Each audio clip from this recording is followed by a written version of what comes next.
से। लेकिन मेजर शाह, ये जो साइकोलॉजिकल वॉर हम इसे माने, फिर साइकोलॉजिकल वॉर क्या आगे कभी भी भविष्य में एक रियल वॉर में तब्दील हो सकती है? खासतौर पर WZ-9 ड्रोन की तैनाती, जिसकी वजह से आप अमेरिका पर पूरी निगरानी रख सकते हैं। अमेरिका के साथ साथ वहाँ खतरा और टेंशन जापान, फिलीपींस जैसे देशों को भी है। और इसके बाद अब परमाणु एयरक्राफ्ट कैरियर तैयार करना, ये सब कुछ क्या तैयारी एक भविष्य में एक बड़े युद्ध की, और वो युद्ध अब जमीन नहीं महासागर पर वो युद्ध होगा? आपने बहुत खूब फरमाया है सुमित जी, बिल्कुल सही दुरुस्त बात कर रही है आपने। देखिए, जिस देश के पास, जिस मुल्क के पास एक एयरक्राफ्ट कैरियर होता है, वो एक सिंबल होता है कि वो, यानी कि वो देश, वो मुल्क बहुत शक्तिशाली है, बहुत ताकतवर है, बहुत पावरफुल है। अब 1970 में, 1970 में plan, PLAN, people liberation army और नेवी और चाइना की, उन्होंने एक ख्वाहिश प्रकट की थी कि वो अपने ब्लू वाटर एस्पिरेशंस के तहत एक एयरक्राफ्ट कैरियर इख्तियार करेंगे और अपने कमांडर को, अपने कैप्टन को तैयार करेंगे कि वो तैयार रहें एक एयरक्राफ्ट कैरियर के तहत। तो एक सेंट्रल मिलिट्री कमीशन चीन की, इन्होंने अप्रूव किया प्रोग्राम, जी। क्योंकि ट्रेन करता था फाइटर जेट पायलट्स को, इन सबको। ये मई 1987 में हुआ और गोंगजो नेवल अकेडमी चीन की ये चुनी गई यहाँ पर इस साइट के लिए। फिर ये 1987 में हुआ ये। उससे मगर 2 साल पहले क्या हुआ, चीन ने ऑस्ट्रेलिया से HMAS, रॉयल ऑस्ट्रेलियन नेवी से, उनका डिकमीशन हुआ था light aircraft carrier HMAS Melbourne में फरवरी 1985 में।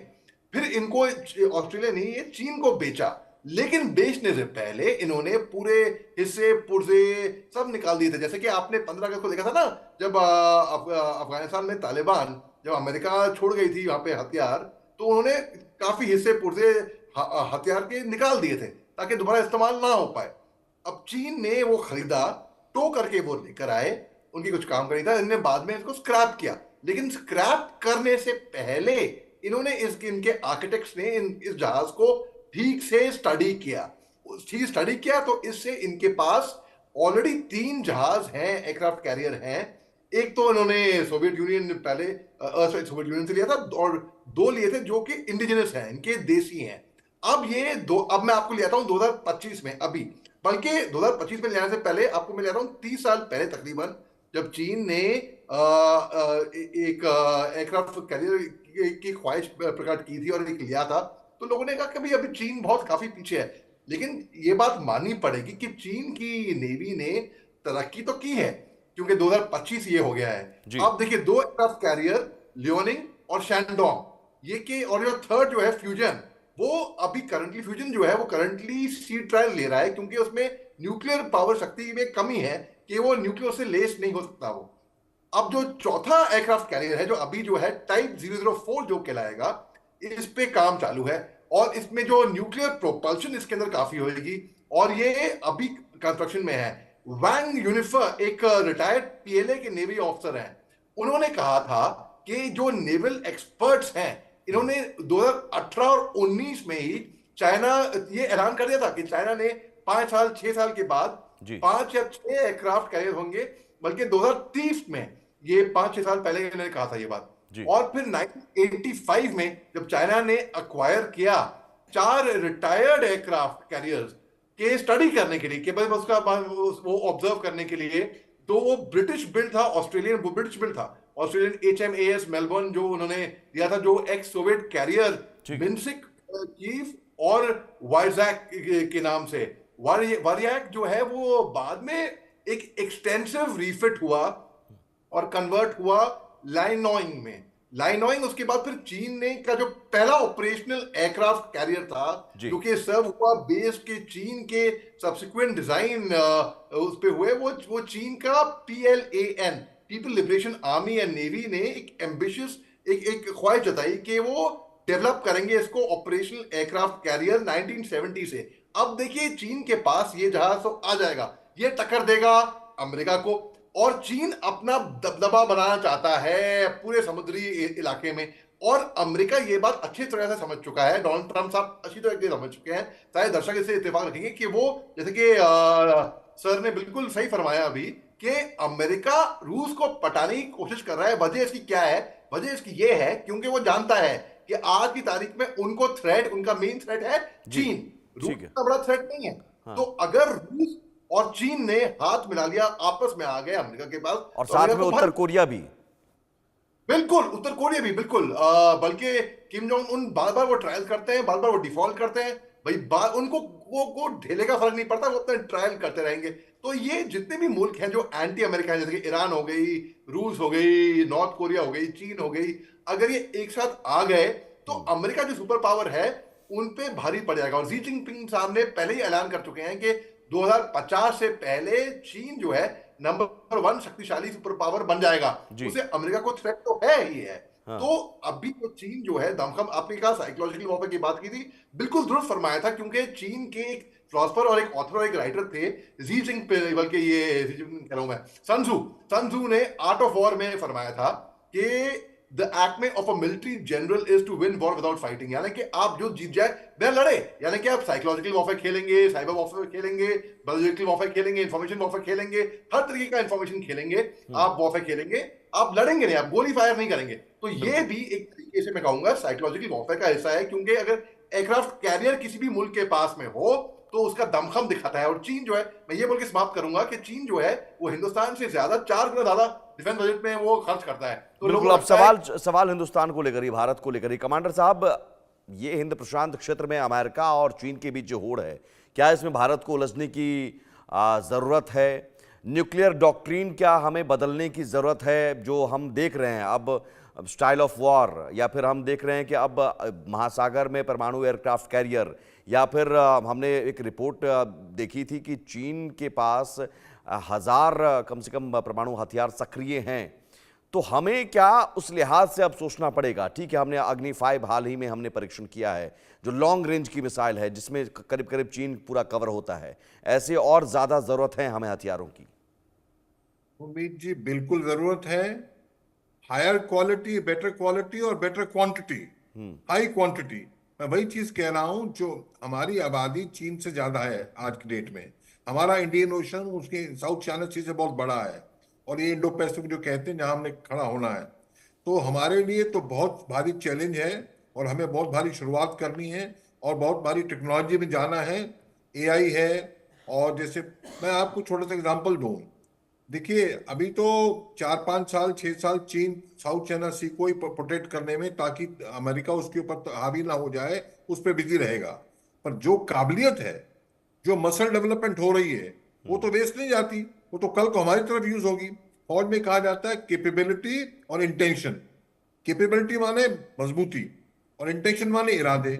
इरादे तो कभी बदल सकते हैं, आप मजबूती तो एक दिन में नहीं ला सकते। तो इतनी भारी मजबूती उनके जो आ रही है, हमारा बजट है $75 बिलियन, उनका बजट है $225 बिलियन सालाना, डिफेंस का कह रहा हूं मैं। तो इसे ये ना समझा जाए उनका बजट 3 गुना है, नहीं जनाब। हम वो $225 बिलियन में से 90% चीज तो खुद बनाते हैं। हम अगर घर में कुछ चीज खरीदना चाहें बाहर से, स्विगी से या जोमेटो से, उसके बदले हम खुद घर में बनाएं, तो 5 गुना फर्क पड़ता है, चाहे वो कुछ भी हो, चीज आइटम हो, खाने का या बनाने का। जी। तो वो जो बना रहे हैं, तो वो उनका 3 गुना बजट नहीं है, उनका डिफेंस बजट तो इंडिया से 10 गुना बड़ा है। क्यों? वो खुद बना रहे हैं। ये बड़ी भारी सीक्रेट है इसके अंदर। और हम कह दें खाली 3 गुना, ऐसा नहीं है। और उनका इतना बड़ा, लद्दाख में हर जगह इतने दुश्मन है उनके आसपास, रूस तक भी उनका दुश्मन है। तो सवाल ये है, हमने राजीव गांधी के टाइम 4% डिफेंस बजट था। अगर हम अभी ये चीज नहीं करेंगे कि 4 पर 3 पर, अभी 2% 3% बढ़ाएंगे नहीं डिफेंस बजट, तो अपने को बाद में भारी पड़ेगा। क्यों? हम खरीद के लड़ेंगे तो हमारी इकोनॉमी डाउन होगी। अभी आप देखिए एलएसी में क्या हुआ 2020 से, जो लद्दाख में हुआ। चीन को पता है अगर इतनी फौजें वहां आ जाए, भारत की आ जाएंगी लद्दाख पे, तो कितना भारी खर्चा है उसके अंदर। जी। वो इकोनॉमी हम इंडिया की तकलीफ में आ जाएगी। ये भी तरीका होता है। तो हमें, हमारे को डिफेंस बजट बहुत भारी तरीके से बढ़ाना है, यही एक तरीका है। और unmanned vessels, unmanned under water vessels, unmanned, हमने एरिया ड्रोन्स, चीप सिस्टम और एआई, और स्पेस। अच्छा, आपको मालूम है अभी जो आपको बात हो रही थी, जो आपने बताया ना कि ये WZ-9 ये पैसिव रेडार रखता है और क्या करता है, जो स्टेल्थ फाइटर हैं अमेरिका के उनको मार दे रहा है। कैसे? इनका खुद बीडू सैटेलाइट सिस्टम से ये अमेरिकन एयरक्राफ्ट को ट्रैक कर रहा है और खुद ट्रैक छुपा रहता है, क्योंकि रेडार तो इसकी पैसे है। पैसे माने ये तो रेडार रेस छोड़ता नहीं है, तो जी। खाली छुपता रहता है। आंख जैसे आंख खुली हमारी, हम बोल नहीं रहे हैं, आंख खुली हुई। तो इस WZ-9 ये टेक्नोलॉजी है। दूसरा, हमारे INS विक्रांत में हमारे एयरक्राफ्ट कैरियर में क्या है, हम उनको करते थे, जो पुराने एयरक्राफ्ट कैरियर क्या करते थे, स्टीम से कैटापुल्ट से एयरक्राफ्ट को मूवमेंट दी। ऐसे जैसे गुलेल होती है ना, वो कैटापुल्टिंग कहते हैं। कैटापुल्ट को हिंदी में गुलेल कहा जाता है। तो गुलेल की तरह एयरक्राफ्ट को लॉन्च किया जाता है, टक जोर से। अब और आजकल क्या है, जो नया सिस्टम है इलेक्ट्रोमैग्नेटिक एयरक्राफ्ट लॉन्च, वो क्या जी। है, उसमें आप छोटा ड्रोन भी लॉन्च कर सकते हैं। कैटापुल्ट में आप तो आप बड़े ये कह रहे हैं सर कि चीन अमेरिका की होड़ को हम सिर्फ दूर से दर्शक बनकर ना देखें, बल्कि अब हमें भी अपनी ताकत बढ़ाने पर जोर देना होगा। मेजर शाह, क्या भारत के लिहाज से एक बड़ी चुनौती महासागर में आप देख रहे हैं, इंडियन ओशियन में देख रहे हैं, या फिर ये आने वाले दिनों में ये चीन और अमेरिका के बीच ही ये होड़ चलती रहेगी, या फिर होड़ जंग में तब्दील हो सकती है वहां पर? देखिए, चीन जो है, देखिए मैं आपको ये बोलूंगा पहले बोल के कि भूषण दीवान साहब ने बखूबी बिल्कुल सटीक तरीके से समझाया है और इनकी एनालिसिस से मेरे को सीखने को बहुत मिला। और इसी बात को आगे बढ़ाते हुए मैं ये बोलूंगा कि जी, जो आपका प्रश्न है कि चीन जो है, जो अभी अपने मसल फ्लेक्स कर रहा है, क्या ये भारत के लिए भी भारी पड़ेगा या केवल अमेरिका को दिखाने के लिए कर रहा है? अमेरिका को दिखाने के लिए कर रहा है। वो जो गरजते हैं वो बरसते नहीं, और जो बरसते हैं वो गरजते नहीं, जो गिराते हैं वो काटते नहीं है। तो चीन जो है, बिल्कुल इसमें खतरा तो है, इसमें तो कोई शक की बात नहीं है, कोई दो राय है ही नहीं। चीन तो कर रहा है अपना दमखम दिखाने के लिए कि हम भी डरे, लेकिन हम अगर ये शेर तो हम सवा शेर। तो अगर चीन अपना दबदबा दिखा रहा है, हमारे पास भी, हम भी क्वाड का हिस्सा ही है। चीन ये ना भूले कि हिंदुस्तान क्वाड का अहम हिस्सा है, एक स्ट्रेटेजिकल पार्टनर है, यानी कि अमेरिका, ऑस्ट्रेलिया, जापान और इंडिया। हिंदुस्तान क्योंकि वो हिंदुस्तान का पड़ोसी है। अब एक एडमिरल जैंग जुन साहब है, जो कि स्टाफ मेंबर थे नेशनल डिफेंस कॉलेज चीन ठीक है, के। ठीक है। उन्होंने कहा था कि जो नेवी जो है वो, उनको मालूम नहीं था, इल्म नहीं था इस बात का कि वो ऑस्ट्रेलिया से सोवियत मेड मेलबर्न को लेगी लेगी जब तक ये ग्वांझो, जो कि साइट सेलेक्ट हुई थी चीन के अंदर, ठीक जब है, तक यहाँ पे ये आएगा ठीक आया। है। जब ये आया तो इनको हाँ। बहुत ताजुब हुआ, इसमें तो बहुत से पार्ट अभी फिटेड है। तब ये पार्ट फिटेड, तो इन्होंने खूब, इनके साइंटिस्ट ने, इनके आर्किटेक्ट्स ने इनकी बड़े अच्छी से स्टडी करी। ठीक है। और जैसे कि सर अभी बता रहे थे अभी कैटापल्ट गुलेल का, वैसे ही चीन के इंजीनियर्स ने एक रिवर्स इंजीनियरिंग लैंड रेप्लिका, एक स्टीम कैटापल्ट का और लैंडिंग सिस्टम HMAS मेलबर्न और JBIIG का इस्तेमाल किया, तो कंडक्ट टेक ऑफ करने के लिए लैंडिंग। और उससे चीन का जो, बल्कि अप्रैल 1987 में ही हुआ था ये, और उसके बाद फिर फाइनली फिर ये कंफर्म हुआ ऑफिशियली 27 साल के बाद, यानी कि ठीक है सर। अप्रैल 14 में। ठीक है। और फिर जी जी। अब यकीनन यकीनन आप बिल्कुल, ये ज़रूर है कि हम इसे सिर्फ ये मानकर नहीं चल सकते हैं कि साहब ये चीन अमेरिका के बीच आपसी होड़ है और अमेरिका को देखना होगा, अमेरिका के लिए टेंशन है।